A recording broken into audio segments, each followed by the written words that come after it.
también mencionarle que el abogado César Gutiérrez Priego escribió en su columna de La Silla Rota algo relacionado al tema. Dice en su columna el abogado: México no necesita tropas extranjeras, necesita corresponsabilidad. Y la presidenta hoy le da la razón cuando responde y dice, a ver, bueno, ayer, ¿no? Si quieren ayudarnos, pues que paren el tráfico de armas del norte hacia el sur. Si quieren ayudarnos, que hagan algo con su consumo, que es el mayor del mundo. Hay que recordar que Estados Unidos es el mayor consumidor de drogas. La seguridad en América del Norte, escribe César Gutiérrez Priego, no se construirá con intervenciones unilaterales ni con discursos simplistas, se construirá con responsabilidad compartida. Me da mucho gusto saludar a mi amigo, el abogado César Gutiérrez Priego. Te mando un abrazo, César, ¿cómo estás? Otro de vuelta, mi querido Vicente. Como siempre es un placer saludarte y verte que estás desde temprano chambeando como debe de ser. Así es. A ver, cuéntanos más detalles de tu columna porque le pegas al clavo en la cabeza. Sí, fíjate, Vicente, es un hecho que nosotros conocemos desde hace tiempo, que el problema que hemos tenido en este trabajo, y la verdad es que la estrategia de seguridad que de forma valiente y directa la presidenta de México ha instaurado en el país, vemos todos los días cómo se realizan operativos en contra de todos los grupos criminales. Vemos detenciones en el estado de Sinaloa, en el estado de Michoacán, en el estado de Guerrero, en Tamaulipas, en Tabasco, en Chiapas. Es un trabajo que se ha estado realizando de forma correcta, con intercambio de información, obviamente con coordinación.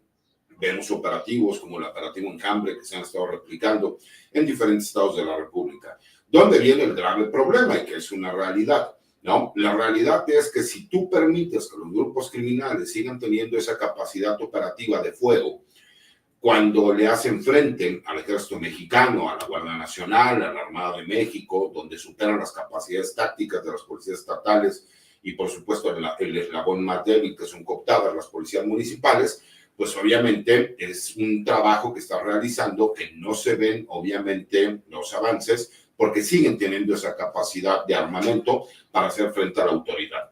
Y el segundo de los puntos más importantes es: no importa que tú desarticules a todos los grupos criminales que puedan existir en este momento, van a seguirse creando nuevos grupos criminales por la simple y sencilla razón de que el mercado más grande del mundo en cuanto al consumo de drogas es en los Estados Unidos. Y ahí es donde me parece que el gobierno de México lleva una gran ventaja, y es el hecho de atacar las causas, ¿no? El darle oportunidad a los jóvenes y a la sociedad en general para que no forme parte de los grupos criminales, dándoles diferentes alternativas. Por supuesto, hemos visto que grupos como el Cártel Jalisco Nueva Generación no buscaban reclutar a los jóvenes, sino que lo que ellos hacían era obligarlos a que formaran parte del grupo criminal.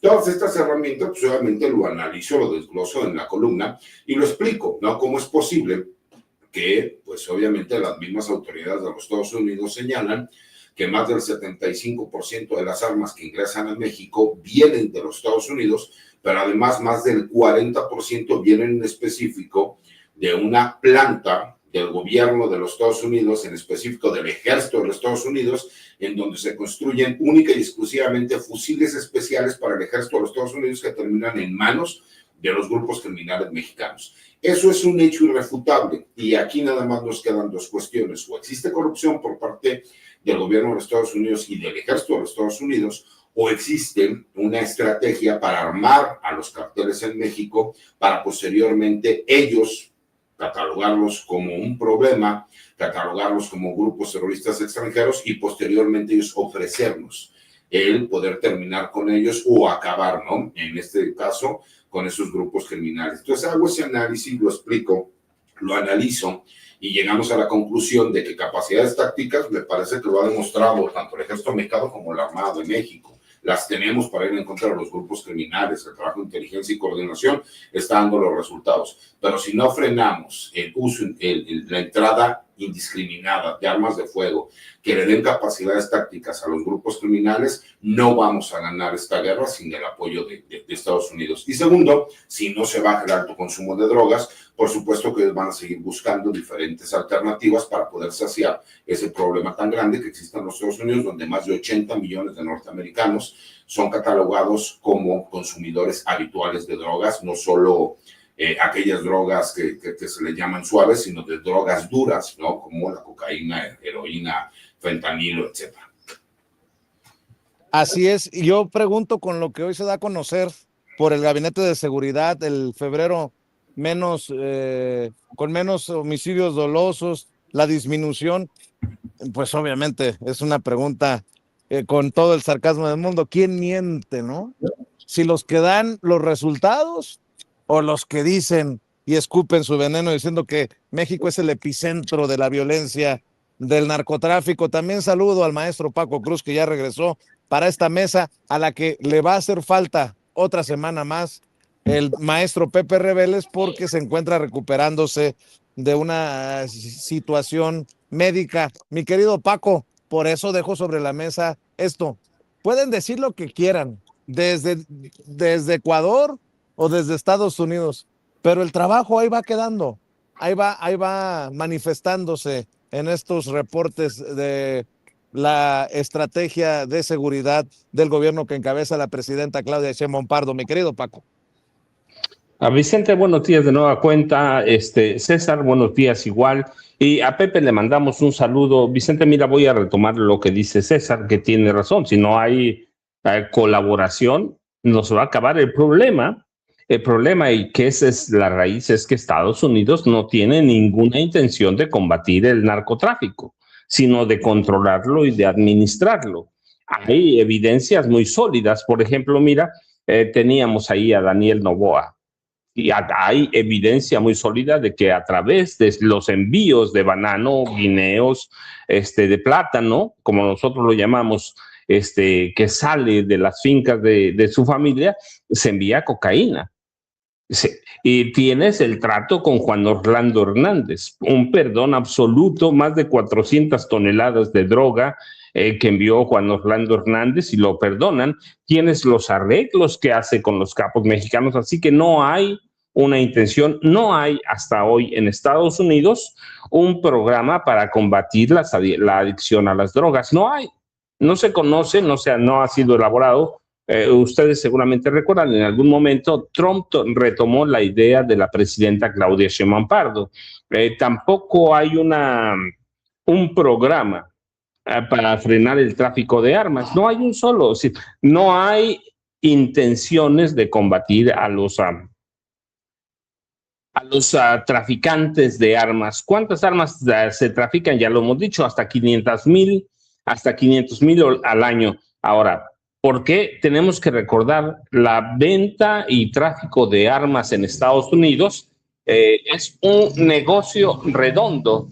En 2024, que son los números más actualizados, la producción, comercialización de ventas de calibre que pueden usar los cárteles de la droga, grupos criminales en otros países, incluyendo estos misiles pequeños, lanzamisiles, drones, generó una economía, y no solo a México, sino global, de 679 mil millones de dólares.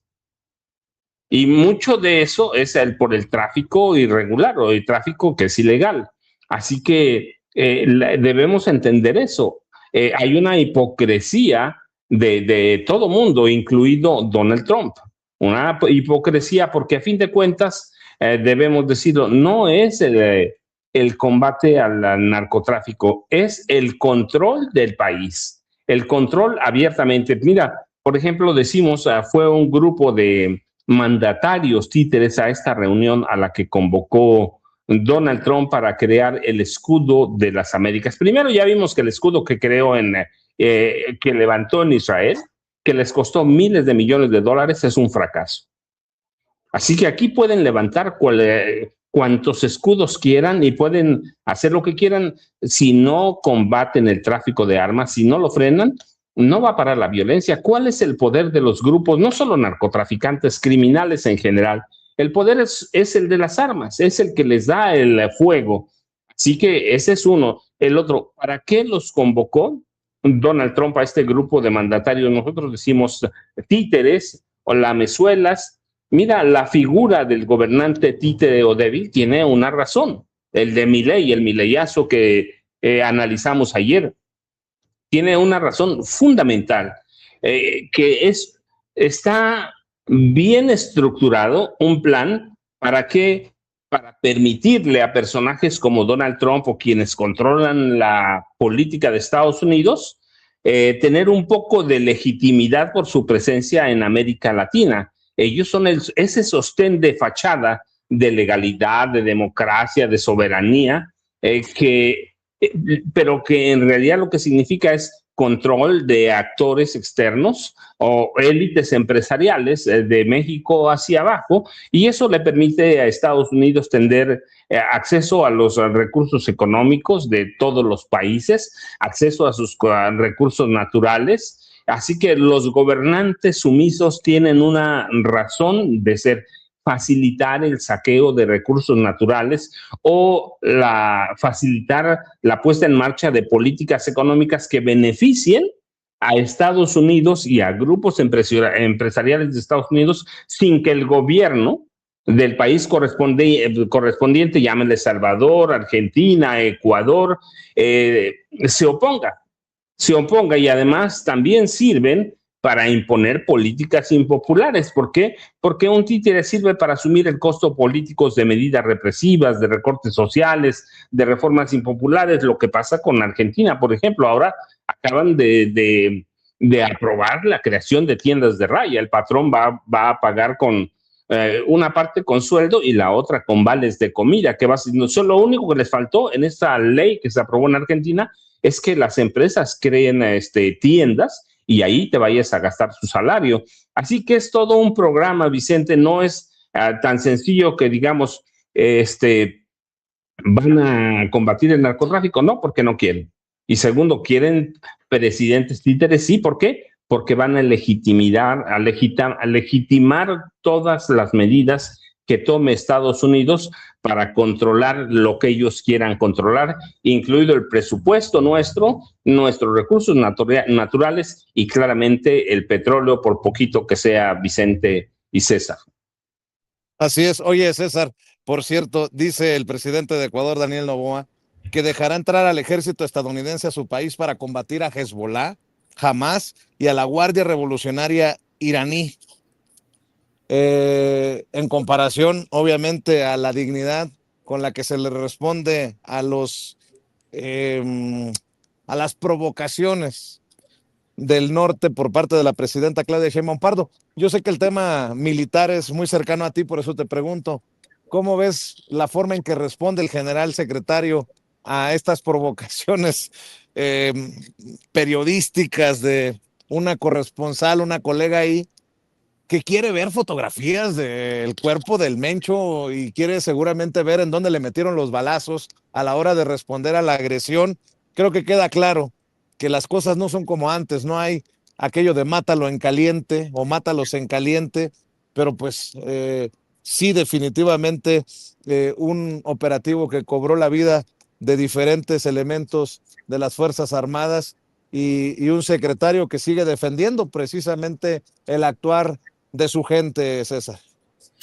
Sí, Vicente, fíjate, incluso subí a la red social X, ¿no? Un pequeño análisis donde me parece que el morbo que se tiene para saber qué es lo que sucedió con el Mencho en este operativo que terminó en abatimiento, hay que recordar algo, ¿no? Ese morbo de buscar forzosamente la fotografía, la imagen, ¿no? Para saciar el interés de la nota roja y el amarillismo, ha hecho que se vayan creando narrativas en donde primero dicen que no fue el Mencho a quien se le detuvo, que no se tiene la certeza, que se necesita la obligación de mostrar pruebas, cuando además eso es un delito, que estemos mal acostumbrados a que veamos a diferentes periodistas sacar información, hacer imputaciones a ciertas personas cuando ni siquiera han sido juzgados, pues me parece que es completamente incorrecto. Segundo, nosotros ya tenemos un antecedente de lo que sucedió con Arturo Beltrán Leiva. Hay que recordar en aquel operativo que se llevó a cabo en la ciudad de Cuernavaca, Morelos, en donde obviamente fue abatido por personal de Fuerzas Especiales de la Armada de México, que fue lo que terminó sucediendo, ¿no? Se desencadenó por ahí la violencia por parte de este grupo criminal de los Beltrán Leiva, donde incluso perdió la vida la familia de este segundo contramaestre de la Armada de México en cuanto se dio a conocer la información. Pero hay un hecho que me parece que también es importante.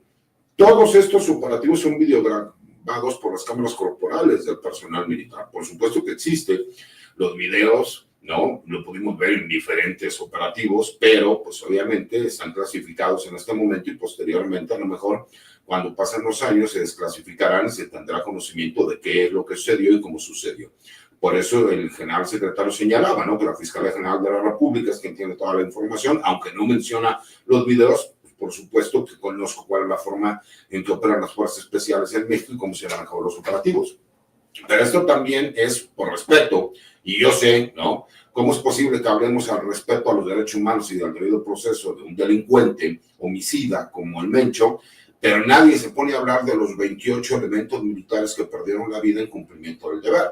Porque recordemos que son 13 elementos de las fuerzas especiales, 2 oficiales y un elemento de tropa quienes pierden la vida de forma directa en este operativo para la captura de Nemesio Ceguera Cervantes, que terminó su abatimiento. Segundo, el Mencho había tomado la decisión de que él no se iba a dejar agarrar porque simple y sencillamente sabía que iba a ser extraditado hacia los Estados Unidos, que iba a ser un trofeo. Es una realidad, lo sabemos, ¿no? Por supuesto que el hecho de que el general secretario, y que ahora llame la atención, que él, como él mismo lo dice, oigan, pues es que también tenemos derecho a defender nuestra integridad física como militares y a nuestro personal, pero lo dice el mismo ley del uso de la fuerza, ¿no? ¿Por qué? Porque es proporcional a la amenaza que tú estás viviendo. Si ya habían perdido la vida o en ese momento habían sido lesionados 3 elementos de las fuerzas especiales, pues obviamente te das cuenta que sí estaba en riesgo la integridad física del personal militar.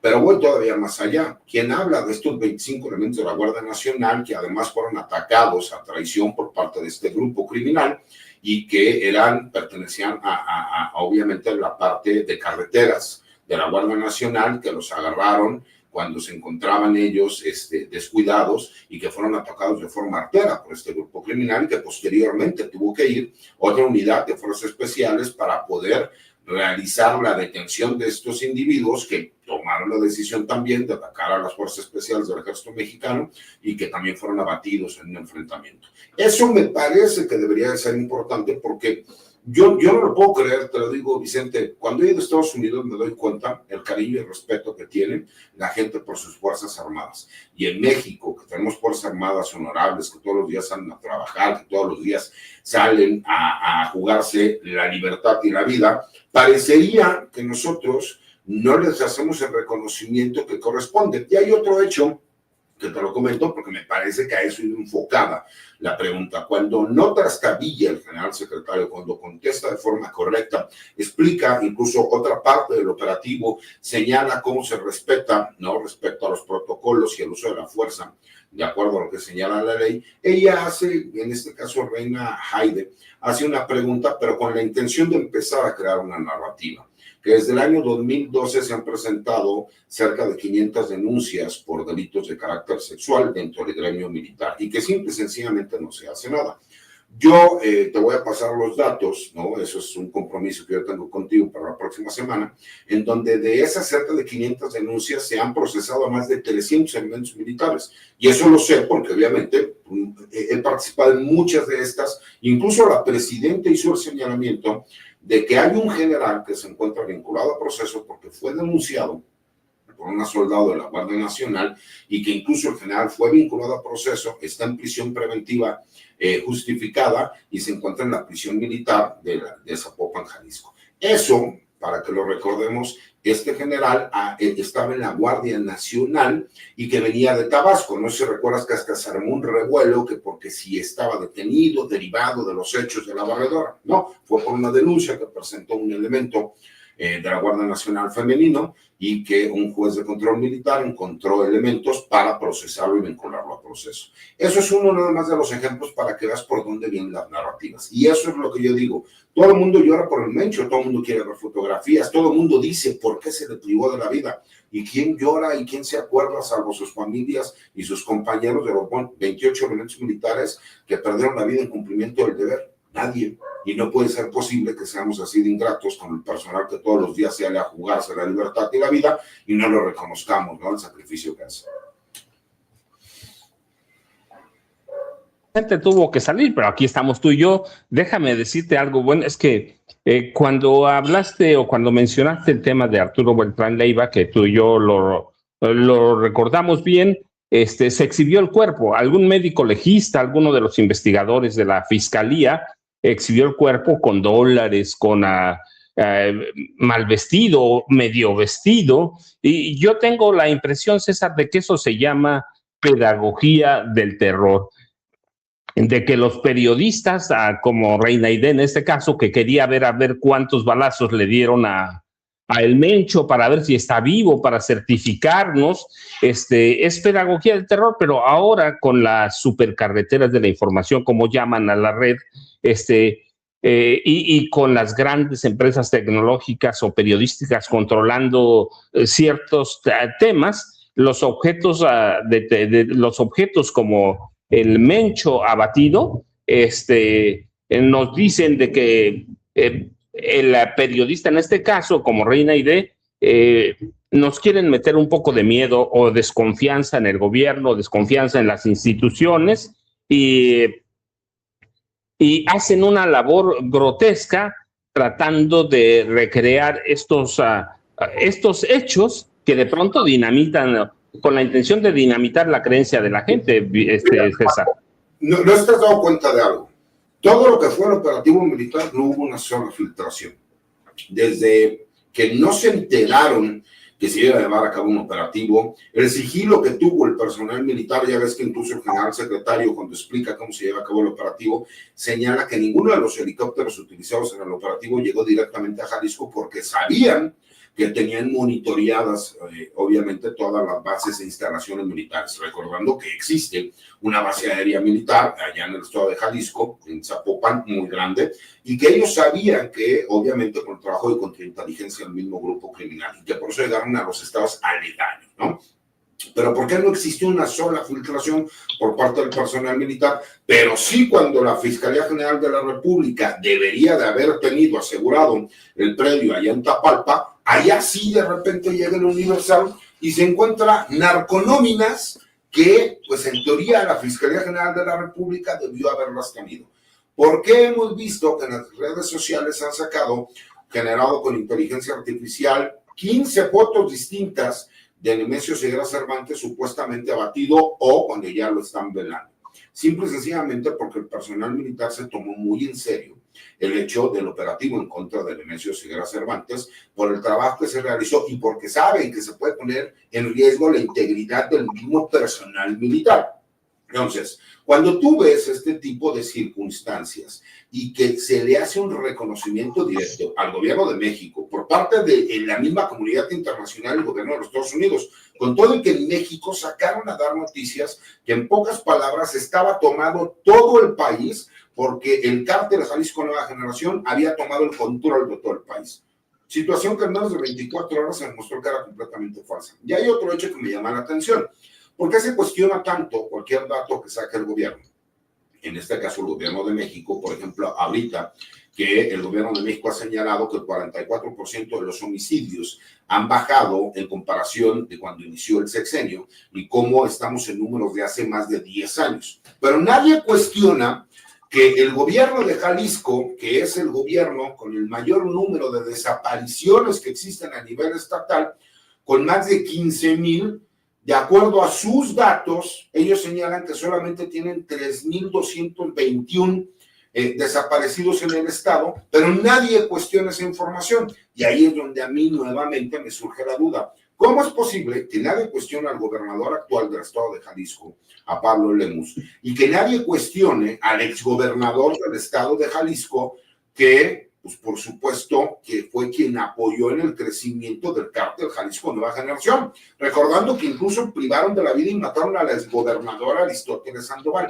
¿Dónde viene ese cuestionamiento de la prensa? ¿Por qué eso no es tema? Porque parecería que ahí sí hay apoyo económico por parte de estos expolíticos y nadie, absolutamente nadie, se acuerda de que incluso el mismo gobernador salió a regañar a la prensa cuando le decían, oiga, es que están desapareciendo a los jóvenes del estado de Jalisco que están en la central camionera. No se peleó hasta con el rector de la universidad porque él decía que eso era completamente falso. ¿Dónde está esa prensa crítica? ¿Dónde está esa prensa objetiva? Parecería que solamente son objetivos, ¿sí me explicó? Pero sin B, porque ahí parece que hay un interés y esa es la parte donde digo, entonces si van a criticar, critiquen parejo, ¿no? Es como ahorita que salen muchos, ¿no? A cambiar el tema, cuando Jorge Fernández Menéndez fue descrito el día de ayer por la presidenta de México. Ese personaje es un pasquín, hizo una carrera al auspicio del poder cuando le filtraron información de la extinta PGR, del extinto CISEN y anteriormente en la Secretaría de la Defensa Nacional. Es un empleado de Ricardo Salinas Pliego, es un tipo que lo único que hace es que con su odio exacerbado sale a mentir sobre supuestamente la salud del expresidente Andrés Manuel López Obrador, pero el mismo tipo, en el momento en que se ve descubierto porque es desmentido, entre ellos por personas como yo, que primero verifiqué y me di cuenta, me dijeron, no, es completamente falso lo que dice, entonces sale a justificar sus mentiras. Esa es la verdadera prensa sicaria, que trata de crear narrativas y que después se justifica diciendo, es que esa información la sacó el gobierno para desviar la atención. Por el amor de Dios, ¿no? Qué locura estamos viviendo en estos tiempos de infodemia.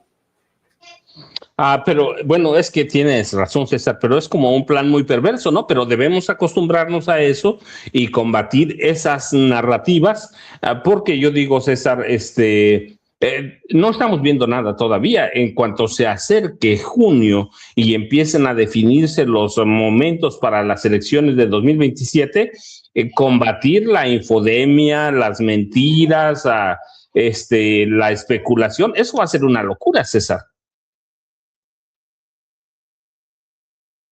Está apagado tu sonido. Pero, por supuesto, Paco, a ver, lo sabemos. Todo esto gira alrededor de que si la política no fuera tan económicamente atractiva para el grueso de la sociedad mexicana, pues realmente no participarían en política. No es posible que una persona llegue a ser presidente municipal, llegue a ser gobernador, llegue a ser diputado o llegue a ser senador y cambian su vida económicamente en un 180 grados, ¿no? Y ahí es donde tú dices, ah, caray, pero pues obviamente también está la prensa, porque hay prensa sicaria que lo que hace es ponerse a golpear para tratar de buscar el dejar de golpear por, obviamente, una compensación económica. Y tú lo sabes, mi querido Paco, ¿no? O sea, tú tienes muchos años en esto, sabes cómo hay personas que se dicen supuestamente periodistas que lo que hacen es utilizar un espacio para estar denostando y atacando sin ninguna sola prueba. Y es el tipo de cosas que yo sigo creyendo que no puede ser posible, que ahorita cualquier persona pueda difamarte, pueda mentir, pueda decir lo que sea y se escude bajo la libertad de expresión cuando está haciendo aseveraciones falsas, ¿no? Y que entonces cuando lo que haces es hacer valer, ¿no?, la ley, salen a victimizarse. También hay grados donde es exagerado, ¿no? O sea, escuchar que por una conversación privada de WhatsApp van a terminar sancionando a una persona, me parece que los parámetros se han ido de un lado hacia otro, o lo que sucedió con la gobernadora de Campeche, que de repente cuando no están de acuerdo con ella terminan existiendo órdenes de aprehensión. Pues obviamente me parece que tenemos que encontrar el punto medio y no podemos llegar a los excesos ni de un lado ni del otro. La única diferencia es que en toda esta prensa carroñera, ellos no importa que alguien diga una mentira, ya se demostró, él mismo reconoció, el mismo Jorge Fernández Menéndez, que mintió, que aunque no lo dijo de esa forma, pero dijo, bueno, en este momento no se encuentra, pero sí estuvo.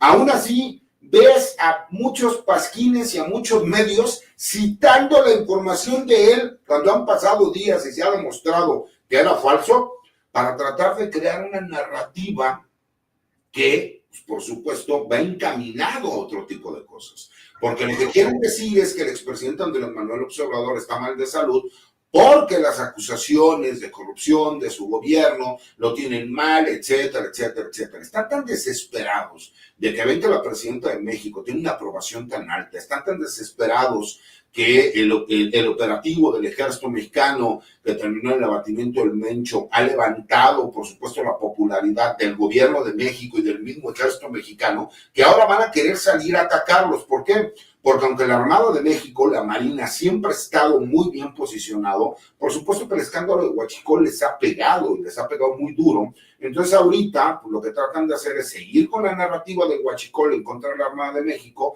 pero a su vez pues habrá quien ir en contra de la presidenta y en contra del ejército. Pero eso es algo de manual, mi querido Paco, ¿no? Y eso me parece que la izquierda, que en vez de que los periodistas de izquierda estuvieran unidos, pues todos se atacan contra todos porque todos quieren ser el muñequito del pastel. Y eso me parece que es pésimo, ¿no?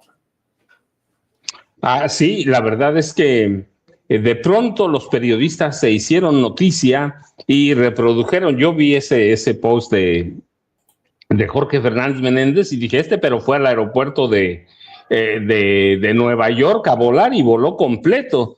Pero es un plan perverso. Pero César, una pregunta que yo sé más o menos, yo tengo una respuesta, pero sé que tú tienes una muy amplia. ¿Por qué mienten los periodistas en este país impunemente? Pero porque simple y sencillamente no existe una norma jurídica que de forma inmediata pueda darle la oportunidad a la persona que quiere demostrar que están mintiendo, porque nuestros procesos jurídicos y nuestras fiscalías, la verdad es que es una tramitología. ¿Cuántas personas que nos estén escuchando o viendo no les ha pasado que vas y denuncias un delito y en lo que te toman la denuncia, en lo que investigan, en todo te cuesta dinero? Entonces, toda esa corrupción que yo le llamo corrupción institucionalizada, porque se creó la ley y los mecanismos para que la misma institución sea corrupta, aunque no quiera ser corrupta, porque simple y sencillamente, de forma inmediata, tú para demostrar que alguien está mintiendo o está calumniando, tú que eres al que calumniaron, tienes que demostrar que el que está mintiendo es él, ¿no? Y eso es un problema, lo acabamos de ver con este senador de Nuevo León, Waldo Fernández. Acuérdate que a Waldo Fernández lo acusaron falsamente, supuestamente, de un delito de violación, cuando a días de que se llevara a cabo ya la elección para senador en el estado de Nuevo León. Gana, sigue con el proceso, presenta las denuncias en la Fiscalía de Nuevo León, no pasa absolutamente nada, porque lo estaban atacando, tenían control en la Fiscalía de Nuevo León, y él tuvo que irse a la Fiscalía General de la República porque al ser un candidato federal, pues es un delito del orden federal. Tuvo que tardarse año y medio, mi querido Paco, para poder demostrar que habían mentido, que lo habían calumniado y que lo habían difamado. Ese es el grave problema, ¿no? Como decía Andrés Manuel López Obrador, lo que no mancha tizna, y eso es a lo que juegan. Todos ellos, no importa, tú repites 1000 veces una mentira hasta que la conviertas en realidad. Y en el famoso chat de las tías, eso es lo que termina sucediendo. Entonces, pues es el problema que nosotros tenemos aquí en el país, ¿no? Está esa corrupción institucionalizada que te genera una problemática real muy grave para poder tú defenderte de la calumnia y de la difamación. Yo, como siempre, te agradezco la participación. Hoy se tuvo que ir Vicente porque tenía una reunión y Pepe, sabemos que está enfermo, está mucho mejor, así que le mandamos un saludo, pero yo espero que la próxima semana tengamos ya la mesa de seguridad como siempre. Pero César, yo te dejo de mi parte un abrazo y por favor sigan a César. Es muy activo, no tantísimo, pero es activo en redes sociales y desmiente, por ejemplo, la nota de Jorge Fernández Menéndez. Yo la leí, el desmentido con César Gutiérrez Priego, César. ¿Y a dónde te encontramos? Ya la gente te conoce, pues es parte de la familia Sin Censura, César. Gracias, Paco. Los invito a que me sigan a mi cuenta de X, que es @CésarGutiPri, a mi cuenta de TikTok, que es @CésarGutiPri1, y a mi cuenta de YouTube como César Gutiérrez Priego, y asimismo a que compartan y lean mis columnas los martes en La Silla Rota y los jueves en la Radio de México, y por supuesto todos los martes aquí en mi casa sin censura. Te mando un abrazo fuerte, mi querido Paco, y saludos a todas las personas que los ven y nos escuchan. César, un abrazote, muchas gracias, igual que siempre, nos vemos el próximo martes, temprano para la mesa de seguridad con Pepe Reveles. Yo me quedo un rato con ustedes porque ya tenemos en el DEC, ya vi a Carlos Pozos y a Ricardo Belmont, que lo conocemos aquí. ¿Cómo están? Buenos días para nosotros todavía. Carlos, ¿cómo estás? No está Vicente. Te dejo un saludo a los dos, les dejo un saludo.